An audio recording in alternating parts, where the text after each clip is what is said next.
अस्सलाम वालेकुम। मैं हूं डॉक्टर अमजद चीमा अपने यूट्यूब चैनल के साथ। सबसे पहले आपसे गुजारिश है कि मेरे इस चैनल को सब्सक्राइब कर लें, इसको शेयर भी करें और लाइक भी करें ताकि मेरी जो हौसला अफजाई हो सके।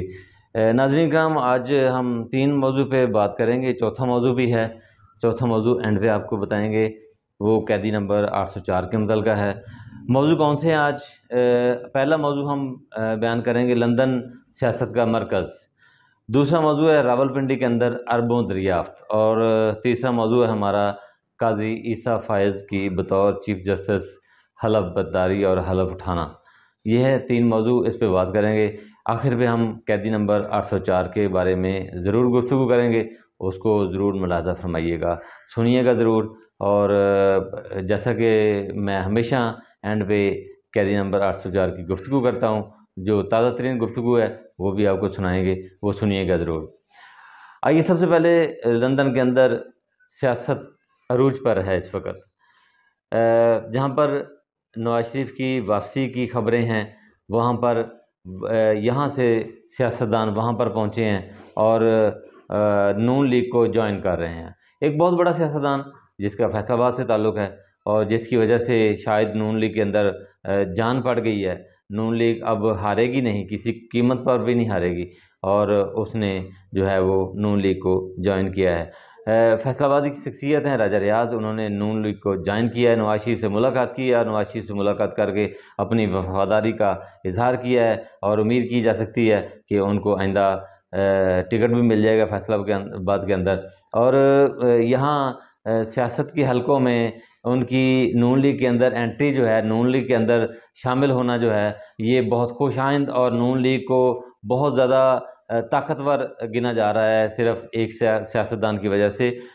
नून लीग के अंदर नून लीग की खुशकिस्मती है कि वो उन्होंने राजा रियाज को शामिल कर लिया अपनी जमात के अंदर। और शायद इसलिए शामिल किया है कि वो अपने हलके से कभी हारते नहीं हैं, वोटर उनके हक में हैं और शायद वोट भी उनको डालेंगे। ये तो पता चलेगा कि जब वो इलेक्शन की कैंपेन में आएंगे कि लोगों की वहाँ पर उनके हलके में क्या सूरत हाल है, वो किस तरह उनके साथ डील करते हैं, वो किस तरह उनके साथ मोहब्बत करते हैं, और ये इलेक्शन आने पे ही पता चलेगा।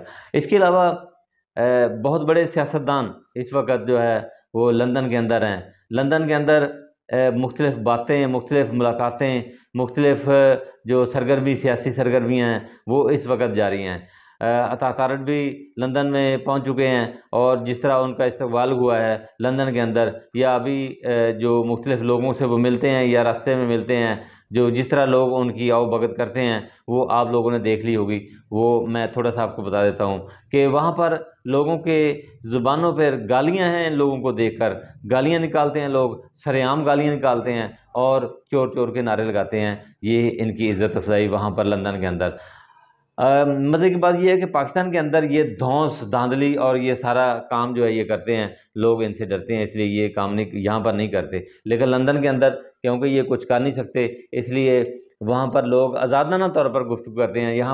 वहाँ पर लोग आज़ादाना तौर पर इनको गालियाँ निकालते हैं। सिर्फ हाथ नहीं लगा सकते वहाँ पर, कानून और आइन का वहाँ पर क्योंकि बोलबाला है, हर फर्द जो है कानून के सामने बराबर है, इसलिए वहाँ पर कोई किसी किस्म को, कोई किसी को हाथ नहीं लगा सकता, वरना वो उसको जेल देखना पड़ती है। इसलिए ये जो रहनुमा है ये हमारे हुक्मरान साहब का रह चुके हैं, यहाँ पर बड़ी बड़ी प्रेस कॉन्फ्रेंस करते थे और बड़ी बड़ी बातें करते थे, कप्तान को, इमरान खान को गाली निकालते थे। अब वहाँ पर किसी किस्म के कोई गुफ्तगू करने के काबिल ये लोग नहीं हैं। आम बसों पे सफ़र करते हैं, टैक्सियों में सफ़र करते हैं, आम लोगों के साथ सफ़र करते हैं। जैसा कि यहाँ पर पाकिस्तान के अंदर ये आम लोगों के साथ सफ़र करना, आम लोगों के पास बैठना, आम लोगों के साथ खाना, ये गुनाह अजीम समझते हैं। इसके अलावा एक और ख़बर थी जिसको मैं थोड़ा सा इजहार करना चाहूँगा कि जो नवाज शरीफ हैं वो पाकिस्तान में आना चाह रहे हैं, पाकिस्तान के अंदर आना चाह रहे हैं, पाकिस्तान के अंदर हुक्मरानी करना चाह रहे हैं, जिसके लिए कि उनके लिए यहाँ पर सहूलतें पैदा की जा रही हैं। वो आना चाह रहे हैं लेकिन हिचकिचा भी रहे हैं कहीं मुझे गिरफ्तार ना कर लिया जाए। मैं ये आपको बता दूं, मुख्तलिफ ज़राए से खबर हासिल हुई है कि नवाज शरीफ मुल्क के पाकिस्तान में नहीं आएंगे।